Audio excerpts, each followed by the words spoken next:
Hi, everybody, and welcome to I feel like it's a bird's eye view, fly on the wall episode talking with comics creator Don Simpson.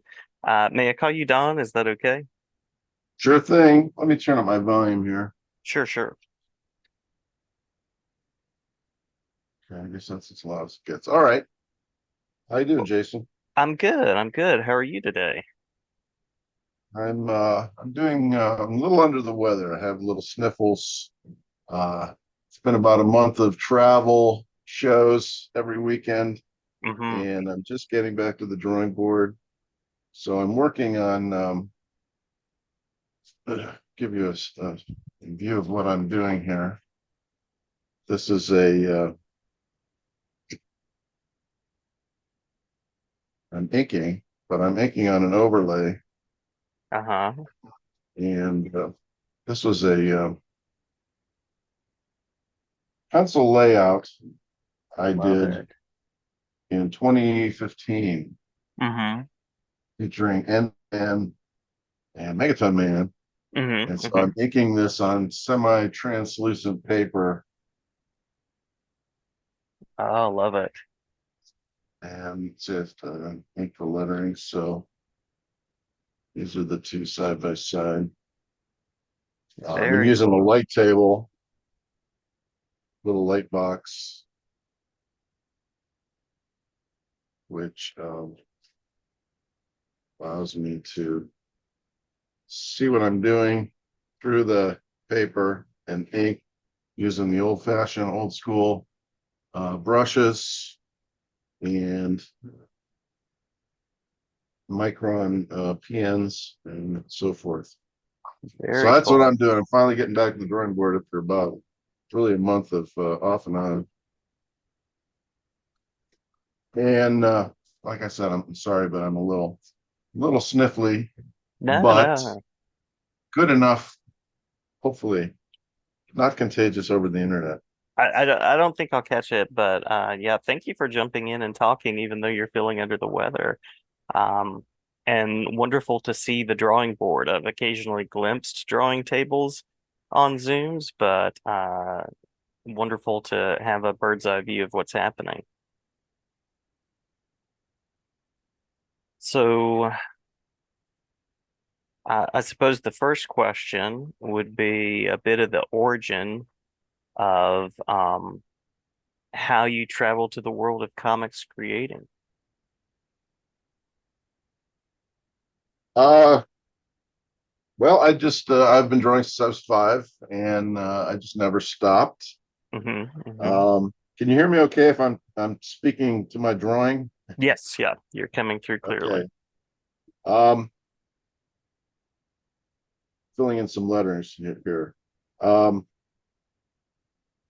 and around the age of 10, I decided that's what I wanted to do when I grew up. And I kept at it. I was uh,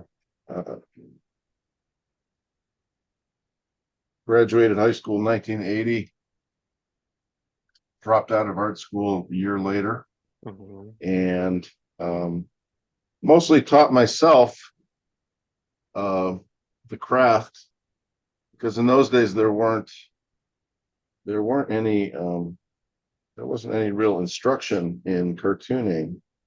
In those days, it was either commercial art or gallery art, and today you can find all kinds of animation programs at various art schools. But that wasn't the case in the 80s, and Hmm. so I had to teach myself more or less figure drawing and anatomy and inking with these archaic tools that I'm using. And I just did samples until finally I came upon this thing called Megaton Man. And Hmm. it took Hmm. me about a year to do the first issue. And I mailed it off. There were something like 15 publishers that I got rejection letters from. Hmm. And one of them decided to publish it. And that's how I got into comics. Love it. Love the story of persistence with rejections. That seems to be a theme that comes through in a variety of stories that people share. And I also love the tools that you're using, those traditional tools. Uh, One of the people on the podcast talked about how when you're using a micron or something like that, you're actually cutting into the paper. So there's a commitment that you're making there. Well, I suppose if you have a heavy hand, I don't, I try to stay on top of the paper. I don't try to dig in too much. Yeah, yeah. So you mentioned, of course, Megaton Man, which folks will know you for, and there's also Normal Man, that is one of the books that you've done, one of the characters that's out there. Um, Well, that was Jim Valentino's parody of superheroes, and we did a team up mhm. with his character and my character. Love But it. yes, go on. Yeah, yeah. So I was just going to ask about favorite collaborations, most positive experiences along the way through your career. Well, I've done a variety of uh, freelance assignments. I got into the business writing and drawing my own creation, and that's what I prefer doing. Um, I found myself freelancing for places like DC Comics and later Mirage Studios, who was doing the Turtles. Ended up doing a couple Archie Turtle stories and so forth. Um, and I learned from all those experiences, although I would have preferred doing my own creations, you Mm-hmm. know, but it was a good experience in retrospect, working with a variety of uh, editors and characters and collaborators. Um, I think the most well known would be the Image Comics. So you mentioned the Normal Man, Megaton Man team up, Mm-hmm. um, Mm-hmm. the Savage Dragon, Megaton Man team up. Um, I've also done some stuff involving Alan Moore, including In Pictopia, Mm-hmm. and I lettered parts of 1963. And I guess those are my most high profile things. Um, the funny thing is that now I have fans that have fond memories of quite a number of different projects, not just Megaton Man or Border Worlds or the Bizarre Heroes, which I self-published, Mm-hmm. but a variety of things that weren't so popular in the old days. I mentioned my Turtles and King Kong. Mm-hmm. At the time, they weren't necessarily bestsellers, but few people must have enjoyed them because I hear from them. I see them at shows and I hear from them online. And so there are people that want um, those characters uh, for a sketchbook sketch or a commission of some kind, or they want to buy original artwork. Um, Mm-hmm. and Wasteland for DC, which was written by John Ostrander, Mm-hmm. um, Mm-hmm. with a lot of input from Del Close. That has gotten a lot of attention in recent years, although it wasn't necessarily a bestseller in the late 80s. But I've learned from all those experiences. When left to your own devices, you're going to just draw the things, excuse me, that you want to draw Mm-hmm. and not necessarily grow or learn much about the craft of telling a story. Um, so I can, in retrospect, I look back at all these experiences. I was pretty fortunate to work with the people that I did. Yeah, yeah. in Uh, addition to myself. and I love your role of storyteller as well. You were talking about the the joy of creating your own characters and your own worlds there. Um, so a little bit of a comics medium process sort of question, which is what do comics allow you to do as far as telling the stories that you want to tell? Um, yeah, the way I would answer that is obviously you can visualize your characters and as well as have the dialogue speak. I mean, in prose, you're left with description. Hmm. Um, I think of comics as a much more visual medium, and I've had the experience recently of attempting to write in prose, and writing superheroes in prose is a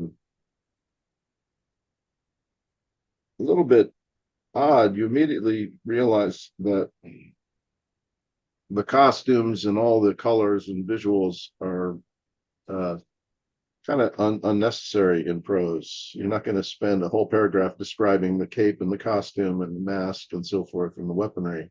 Hmm. Um, Hmm. so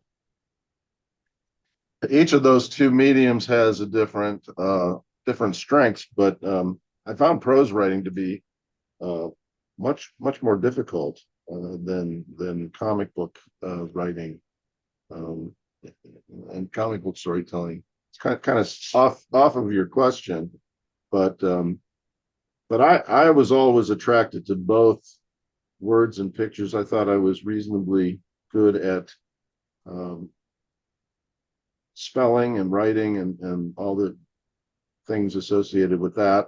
Hmm. Um, and I also like drawing.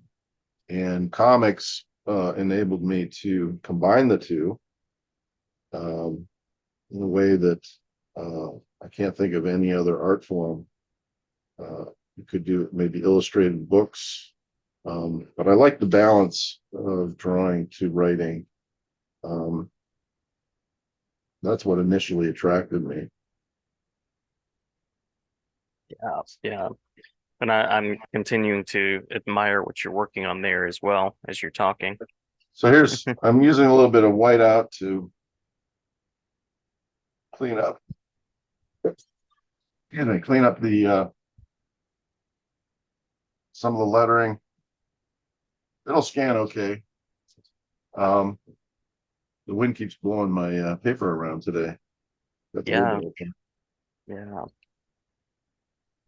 So I have one more official question that's on the list, and then we can talk about anything else that we might have missed. And that is, I always like to share space for you to talk about the creative pursuits, the places that you tend to visit in terms of conventions, if people want to see you in person, and web spaces where people can connect. Oh, you know what? I forgot to. I don't know if you can hit the pause. I left my books in the other room. Oh yeah, yeah, I can absolutely do I can that. show you one of them.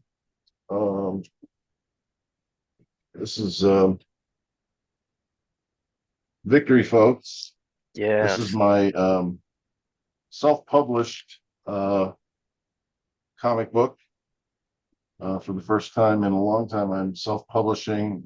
This was for shows only. It's a 40-page publication, slightly bigger than regular comic book size. Hmm. And if you can just hold on Sure, sure. for the magic of pausing. So this Yes. is X amount of comics. This is the Fantagraphics publication. Kind of a companion piece, both Love it. turquoise Love it. Love and it. the Victory folks actually make a cameo here. But it's my um, all new graphic novel, 96-page publication, and it is my satirical completion of 1963, Hmm. which your readers may remember from the early days of Image Comics, Alan Hmm. Morse, Steve Bissett, Rick Veitch. And they were supposed to end their 6-issue series with a king size annual that never happened. Mm, And so this is that's been 30 years ago. And so I decided that was enough time. mhm, As I mentioned, I had lettered part of that project. I was never an owner or creatively involved. I was just kind of a technical uh, technician on it. But I decided to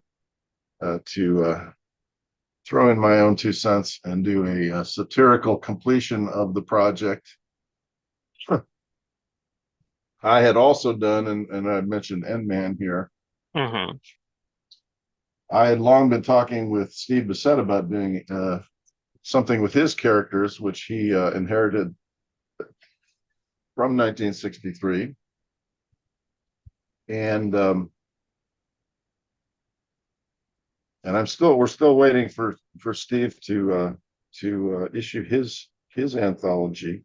I did a 10-page Endman story.